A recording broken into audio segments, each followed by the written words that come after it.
Hello and welcome. My name is Amanda, and today I have for you a quick book on haul. I've been kind of collecting books for a little bit that as I read them and I decide I'm not going to reread them, or maybe I don't like the story so much that I am going to unhaul them. And then also here in the next couple of weeks, we're going to have to take all of my books down to move my bookshelves and paint and put new trim and new flooring underneath where they are. So I'm just kind of slowly going through and figuring out what books I don't want anymore to make that whole process a little easier for us, even though there's only a handful of books. But hey, everything counts towards moving and home renovations and the like. So I think I am just going to start with the books that I pulled from my shelf that I'm not interested in anymore, and go through them quickly. I'm not really going to do synopses, but I'll show you the books that I have. So the first is a book that I got in, it was either Owlcrate or Whimsify subscription box. It was a bonus book that came with the book. And this is New World Rising by Jennifer Wilson. I believe there's about like 4 or 5 books in this series, and it's a dystopian book. It follows an 11-year-old, and I do like dystopian, but I am not really keen on reading another dystopian series, and I'm at the point where middle grade just isn't sitting super well with me, so I don't really want to follow an 11-year-old around. So I am going to get rid of this book.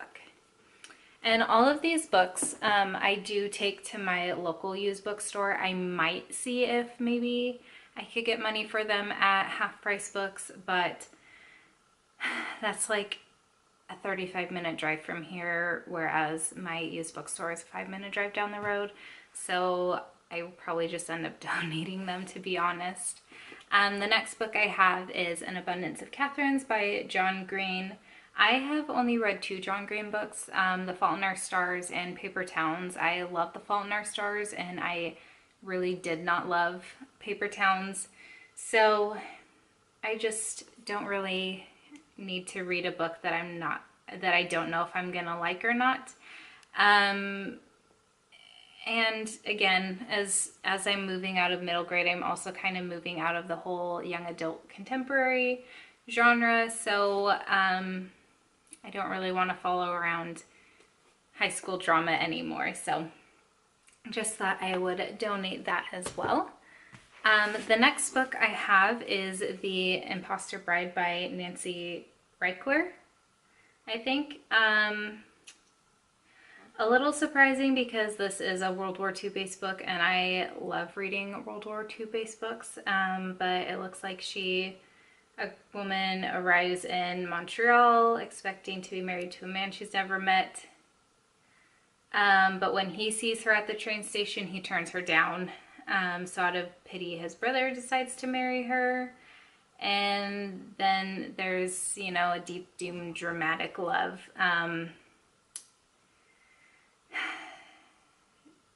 Lily's not who she claims to be, and she apparently disappears and leaves her husband and a new baby daughter with only a diary, a large uncut diamond, and a need to find the truth. So it's basically, who is this woman? I'm not really big into mysteries, and I don't like the idea of a woman just marrying and having a kid and abandoning them. That doesn't sit super well with me. So a book that I'm not incredibly interested in. I also have An Irish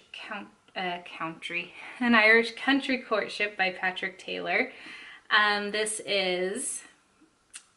takes place in the colorful Ulster village, Ballybuckleboo, and he follows a young gentleman about 6 months before he becomes a full partner in a doctor's practice. There's romance that gives him second thoughts. Yeah,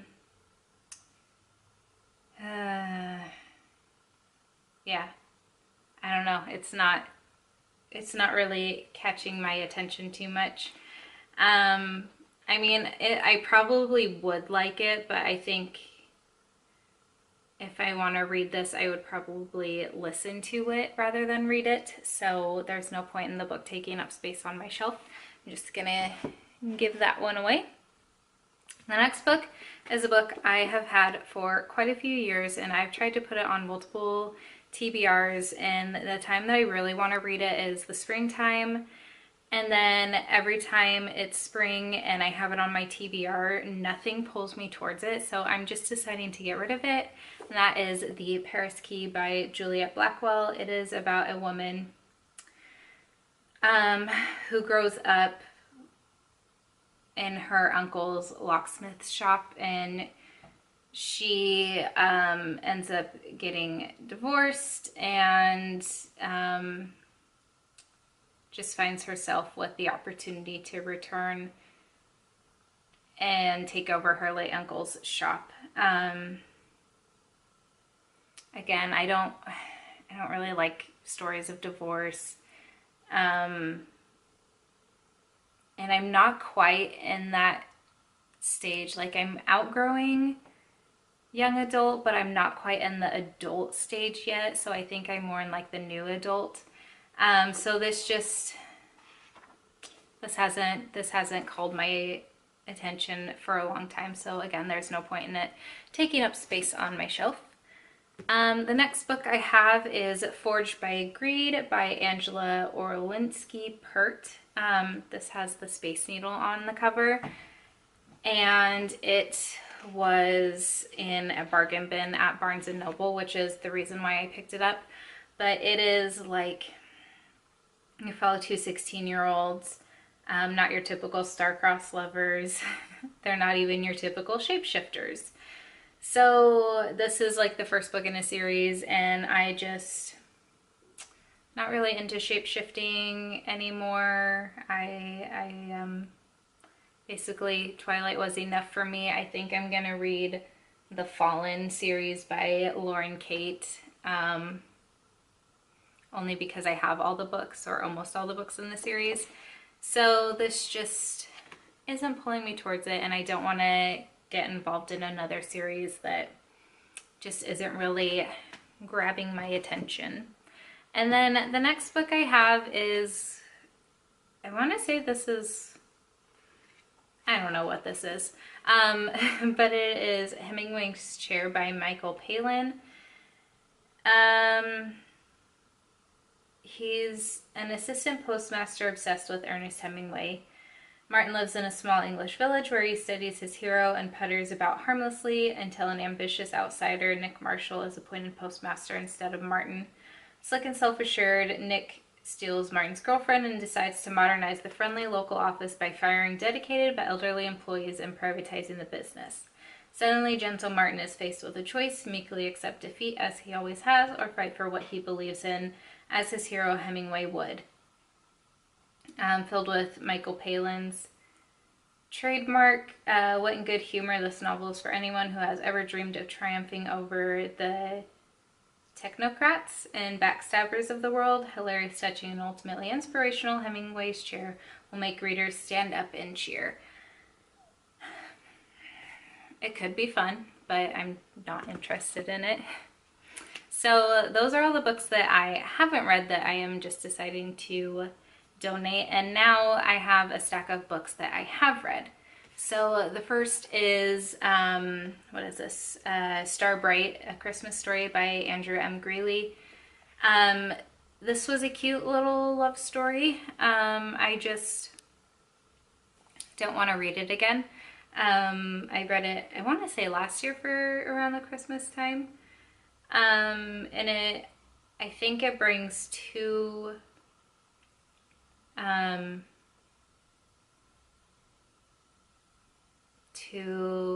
so we've got two different backgrounds together and how they celebrate Christmas together.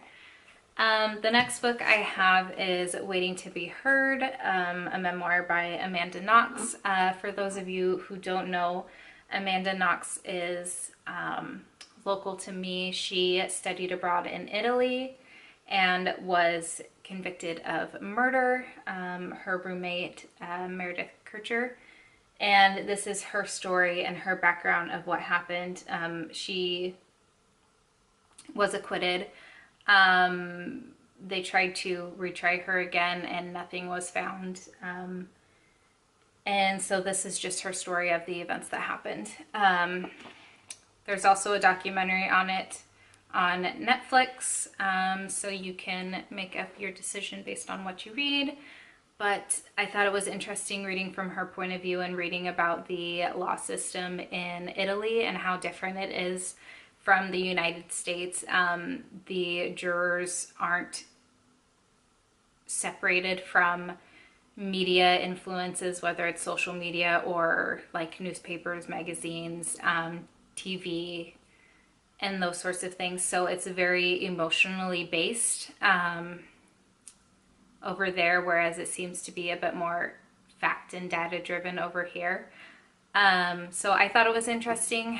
I've got my opinions on what happened, and between my boyfriend Skylar and everyone who's watched the documentary that I know of, and also a colleague who is from London, they all believe she's guilty and I don't. So it's an interesting story if you feel like picking it up. But I was just intrigued by the story, and I remember watching on the news as she was finally coming home after years of being in prison in Italy. So it was like a close to home sort of story for me. The next book I have is The Secret History by Donna Tartt. I listened to this on audiobook, but I found a really good copy at my local used bookstore that this is going back to.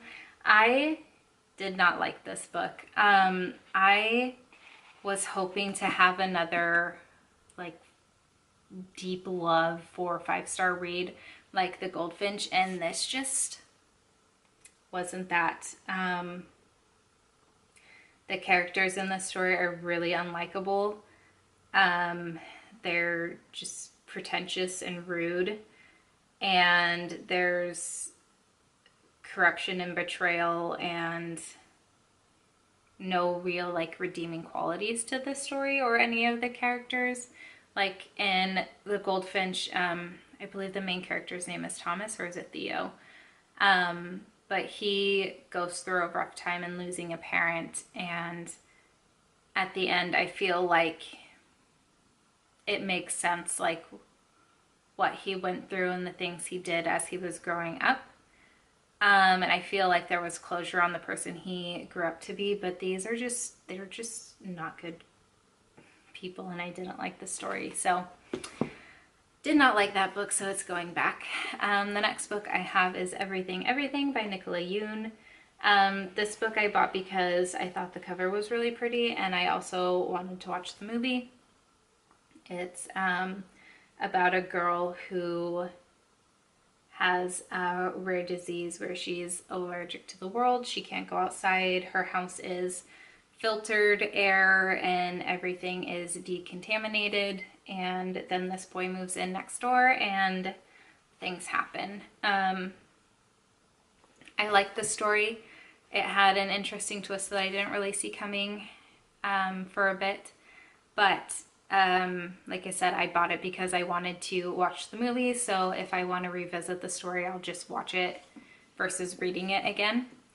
The next book I have is City of Bones by Cassandra Clare. This is the, what is this, the TV? Movie?